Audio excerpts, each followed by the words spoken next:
Anita Herman with NPM 25412072 from Accounting Class 25A. Jadi di sini saya akan menjelaskan materi tentang ekonomi Islam. Jadi pertama-tama saya akan menjelaskan tentang pengertian ekonomi Islam. Ekonomi Islam adalah suatu cabang ilmu pengetahuan yang berupaya untuk memandang, menganalisis, dan akhirnya menyelesaikan permasalahan ekonomi dengan cara-cara Islami. Cara-cara yang didasarkan atas ajaran Islam yaitu berlandaskan Al-Quran dan Sunnah Nabi. Selanjutnya ada pengertian ekonomi Islam menurut para ahli. Pengertian ekonomi Islam menurut para ahli dibagi menjadi 3. Yang pertama ada menurut Manan. Menurut Manan, ekonomi Islam adalah ilmu sosial yang mempelajari masalah ekonomi masyarakat yang diilhami oleh nilai-nilai Islam. Yang kedua ada menurut Khursyid Ahmad.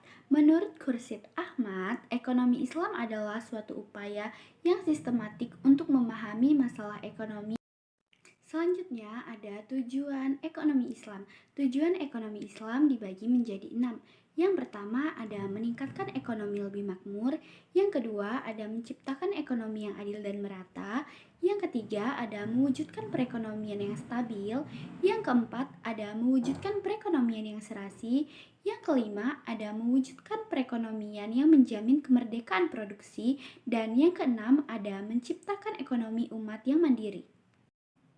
Selanjutnya, saya akan menjelaskan lembaga ekonomi Islam di Indonesia. Yang pertama ada Bank Umum Syariah, yang kedua asuransi syariah, yang ketiga lembaga sosial, yang keempat ada BMT atau Baitul Ma'al wa Tamil, dan yang terakhir ada pasar modal syariah.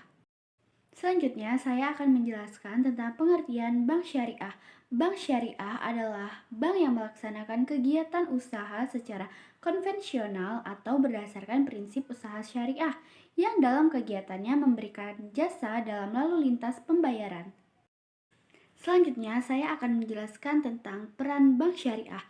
Bank syariah turut berperan dalam menunjang pembangunan ekonomi bangsa Indonesia, terutama melalui upaya peningkatan peranan pengusaha muslim dalam perekonomian nasional dan bertindak sebagai katalisator sebagai pengembangan lembaga-lembaga keuangan syariah di Indonesia.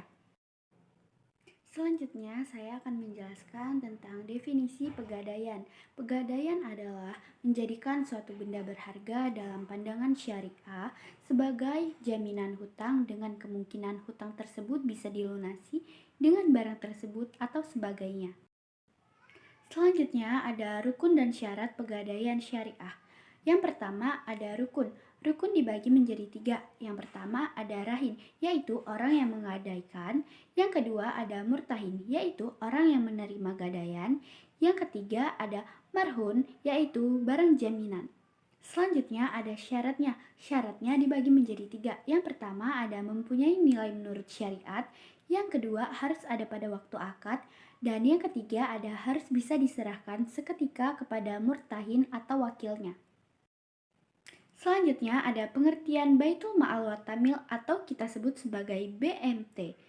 Menurut Hosen dan Hasan Ali, BMT adalah lembaga keuangan mikro yang dioperasikan dengan prinsip bagi hasil atau syariah, menumbuhkan kembangan bisnis usaha mikro dan kecil dalam rangka mengangkat derajat dan martabat serta membela kepentingan kaum fakir miskin, ditumbuhkan atas dasar prakasa dan modal awal dari tokoh-tokoh masyarakat setempat dengan berlandaskan pada sistem ekonomi yang salam yaitu keselamatan, berintikan keadilan, kedamaian, dan kesejahteraan. Selanjutnya ada fungsi Baitul Ma'al wa Tamil atau kita sebut sebagai BMT. Baitul Ma'al artinya bait adalah rumah dan ma'al adalah harta, yaitu menerima titipan dana zakat, infak, dan sedekah serta mengoptimalkan distribusinya sesuai dengan peraturan dan amanahnya.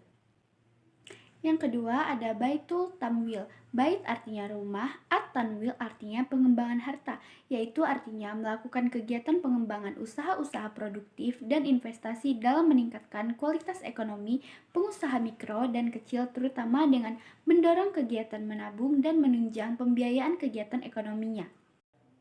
Sekian pembahasan dari saya, terima kasih.